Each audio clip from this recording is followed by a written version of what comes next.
Marwadi university మంచి భవిష్యత్తు కోసం తెలుగు విద్యార్థులు ఇష్టపడే యూనివర్సిటీ. కాల్ 9059052378 9059052379.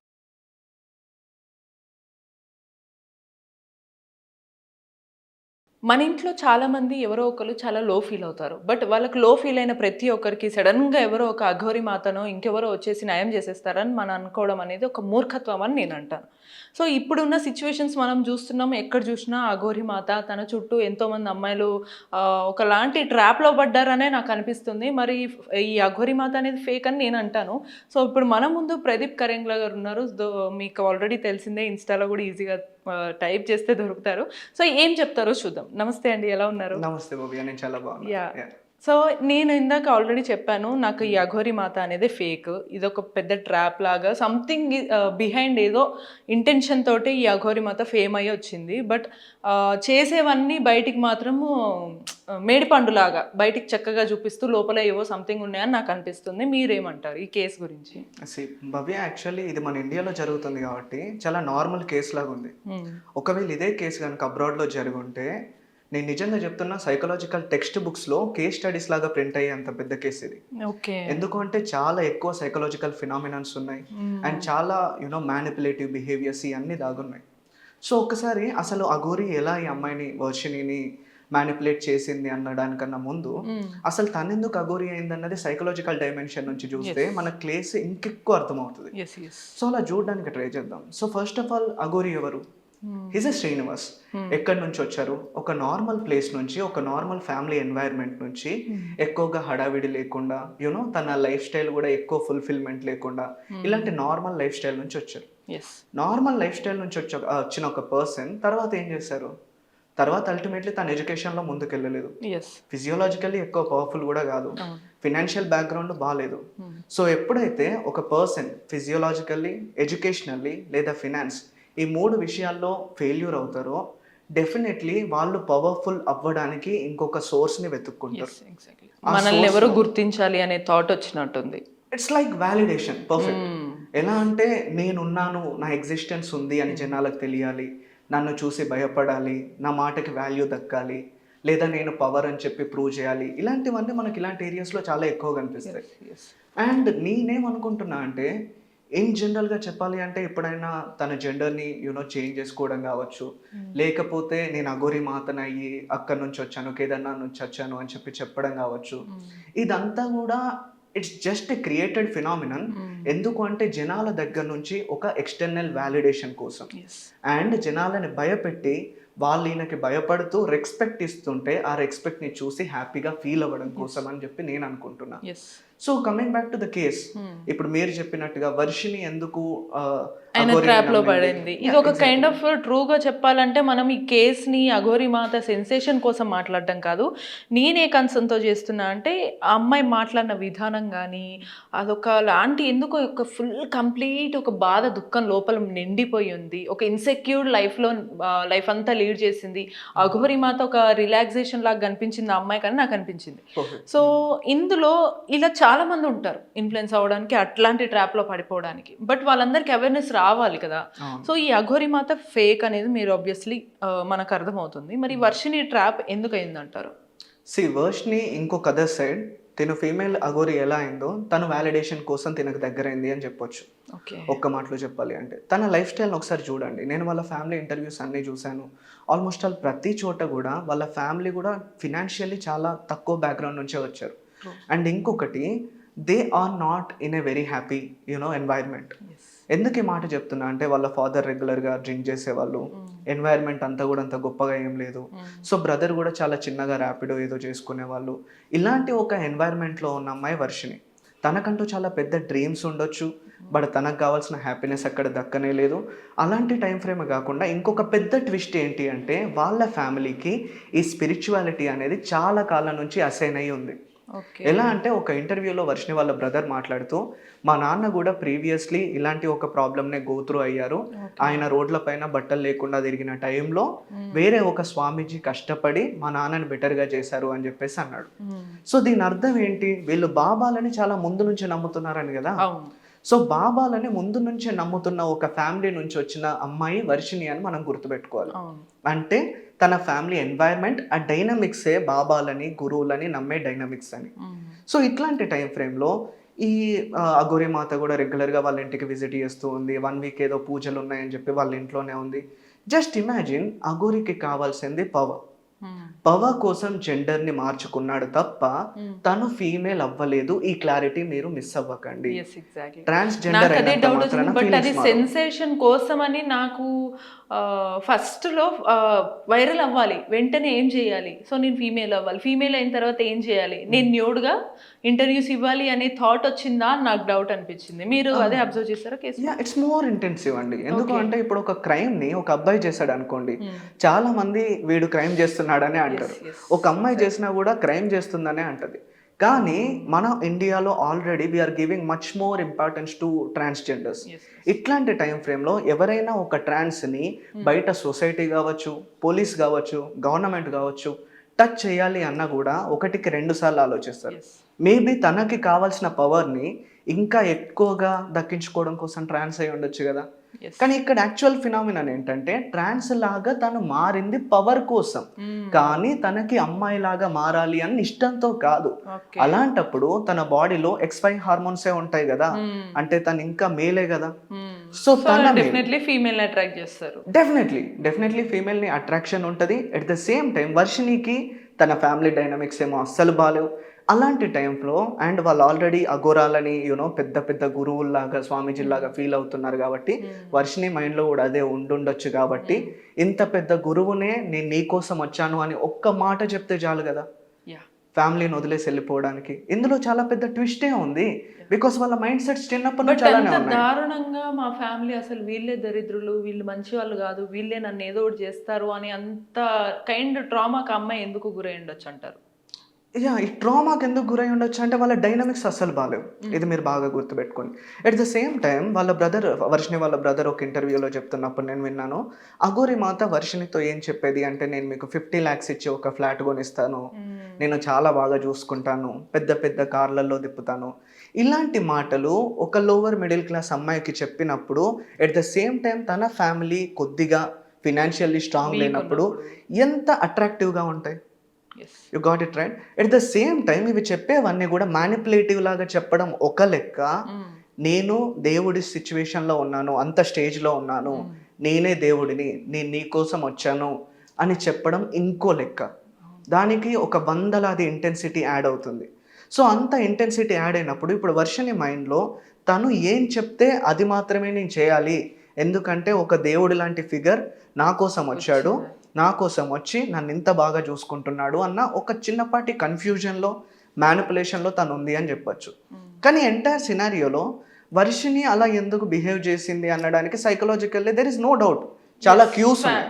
ఫ్యామిలీ చాలా క్యూస్ బ్యాక్గ్రౌండ్, తనకి కావాల్సిన ఆబ్వియస్లీ ఒక అమ్మాయిగా ఉండే ఫీలింగ్లు కానీ కోరికలు, బేసిక్ థింగ్స్, నీడ్స్ కూడా ఫుల్ఫిల్ అవ్వకపోతే మేబీ జంప్ అయ్యొచ్చు. పర్ఫెక్ట్. కానీ ఇక్కడ ఎవరైనా చాలా పెద్ద క్రైమ్ చేస్తున్నారు అంటే నాకు తెలిసినంత వరకు 110% it is so called Aghori, we call him as Srinivas.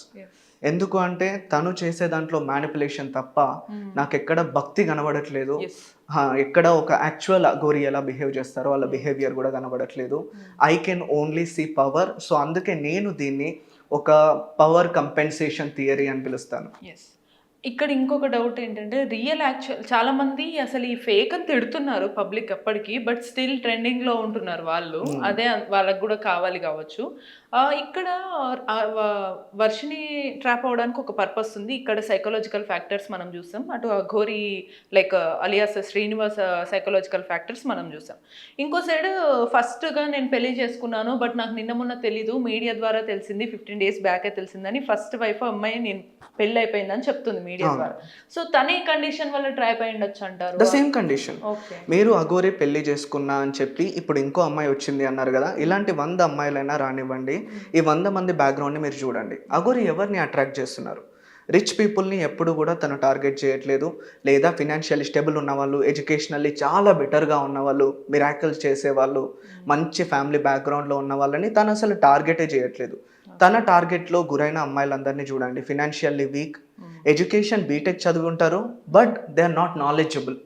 చాలా తక్కువ మైండ్ సెట్ తో పాపం చిన్న చిన్న వరల్డ్ లో చిన్న చిన్న ప్రపంచంలో కండిషన్ అనేది అంత కొంచెం ఐక్యూ లెవెల్ ఎక్కువ లేకుండా అండ్ వాళ్ళందరూ కూడా ఈ బాబాల బ్యాక్గ్రౌండ్ తోనే ఉన్న వాళ్ళు ఎక్కువ మంది ఉంటారు. సో ఇలాంటి బ్యాక్గ్రౌండ్ ని తను ఎందుకు టార్గెట్ చేస్తున్నాడంటే టు గెట్ దట్ వ్యాలిడేషన్. నా కోసం ఒక అమ్మాయి పడి చచ్చిపోతుంది ఈవెన్ దో నేను ఒక ట్రాన్స్జెండర్ అయినా. ఎందుకు ఇలాంటి ఫీలింగ్స్ ఏం చేసుకుంటాడు? చాలా మంది నన్ను అడిగారు like what he will do. తను ఇప్పుడు మెన్నే కాదు కదా, లైక్ మేల్ హార్మోన్సే లేవు. సో అలాంటప్పుడు తనేం చేసుకుంటాడు అని చెప్పి చాలా మంది అడిగారు. It is alteration. బ్రెయిన్లో రియాలిటీ అలానే ఉంది, బాడీ మాత్రమే మాడిఫై అయ్యింది. సో ఆయన బ్రెయిన్లో ఫీమేల్ పైన ఒకప్పుడు ఎలాంటి ఫీలింగ్స్ ఉన్నాయో, ఎలాంటి మాడ్యులేషన్ ఉందో, same kind of feelings are still in existence. So దీన్ని బట్టి నాకు అర్థమైంది ఏంటంటే ఇన్ జనరల్ ఆబ్వియస్లీ మనకు తెలుసు రియల్ అఘోరీస్ అయితే అసలు బయటికి ఈ ప్రపంచాన్ని ఇష్టపడరు, కోరుకోరు కాబట్టే వాళ్ళు ఎక్కడో ఉంటారు. సో ఇక్కడికి వచ్చి ఇంత సీన్ చేస్తున్నారంటే అది రియల్ కాదని మనకు తెలుస్తుంది. వాళ్ళకి ఇన్ జనరల్గా మనుషులకి కావాల్సిన ప్రాపర్ ఎమోషన్ దొరకకపోతే ఇలా అఘోరీలాగా కానీ లేదా ఆ వర్షనిలాగా ట్రాప్ అయ్యే ఛాన్సెస్ ఉన్నాయంటారు?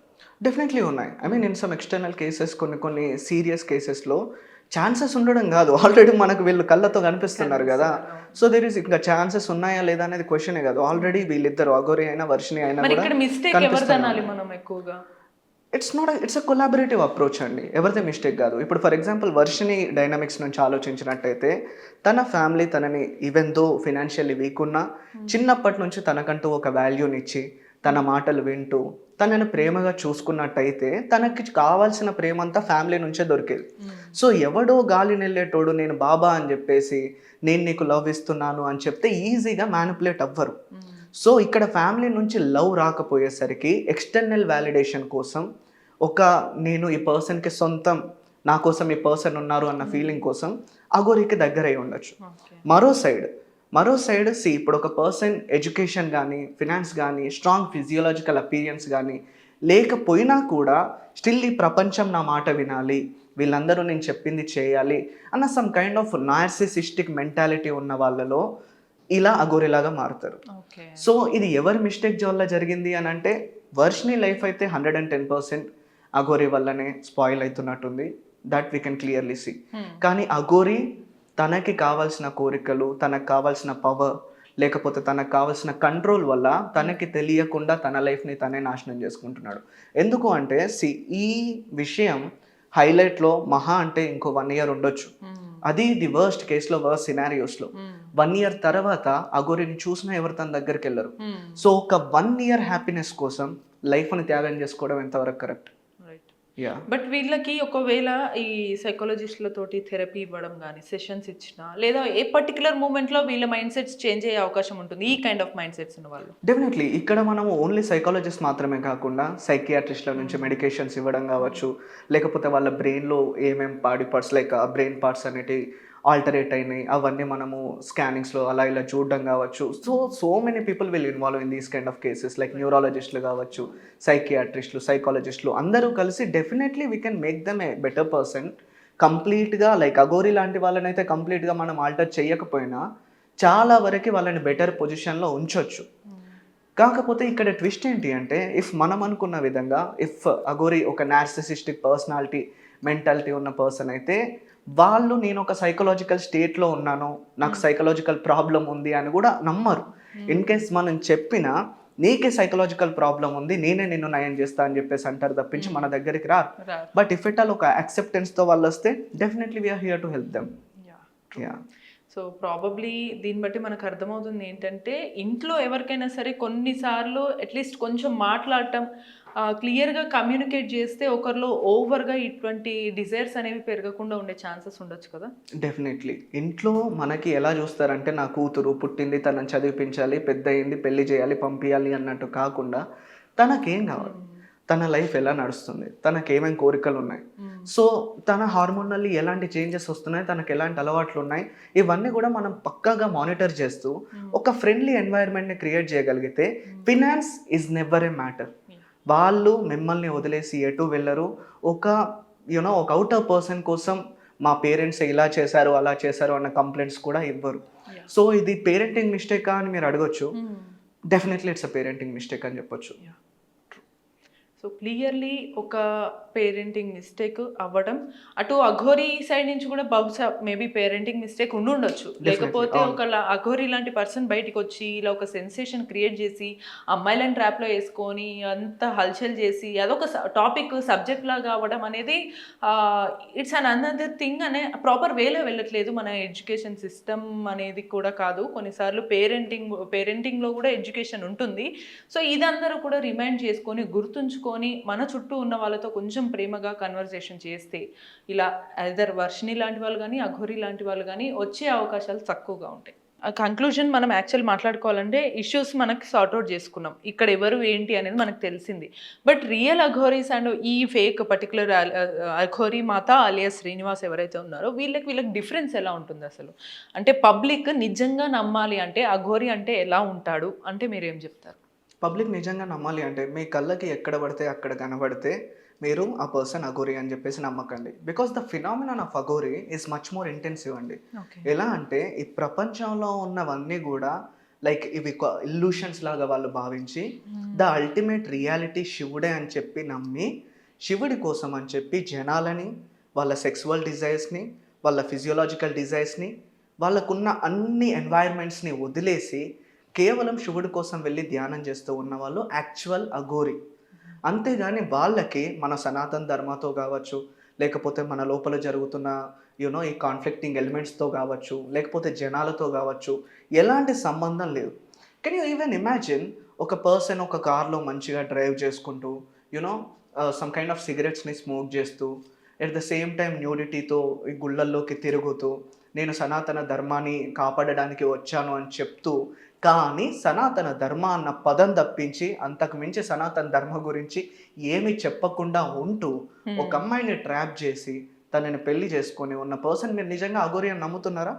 ఇఫ్ మీరు నిజంగా అఘోరి అని నమ్మితే మీరే ఫస్ట్ సైకలాజికల్ సెషన్ తీసుకోవాల్సిన ఫస్ట్ పర్సన్ అని నేను నమ్ముతున్నాను. It's a hard hitting point actually. So అలా నమ్మారంటే ముందు చేసేవాళ్ళు కాదు, నమ్మే వాళ్ళు ఉన్నారు కాబట్టి వాళ్ళు చేస్తున్నారు. డెఫినెట్లీ అంతే perfect. So clearly the hard hitting point అయితే ప్రదీప్ కరెంగ్ల గారు చెప్పారు. సో యాజ్ ఎ సైకాలజిస్ట్గా ఎంత డీప్గా అబ్జర్వ్ చేస్తే ఎవరు ఫేక్ ఎవరు క్లియర్గా కాదు అనేది మనకు చెప్పారు. బట్ మనం ఇంకా రియలైజ్ అవ్వలేకపోయినా, ఇంట్లో వాళ్ళతో క్లియర్గా కమ్యూనికేట్ చేసుకోలేకపోయినా, చిన్న చిన్న ఫీలింగ్సే కొన్నిసార్లు పెద్దగా ఒక ఎమోషనల్ బర్స్ట్ అయ్యే ఛాన్సెస్ ఉంటాయి. సో జస్ట్ ప్రాపర్ కమ్యూనికేషన్ ఉంటే ప్రాపర్గా లైఫ్ అనేది లీడ్ చేసే ఛాన్సెస్ ఉంటాయి.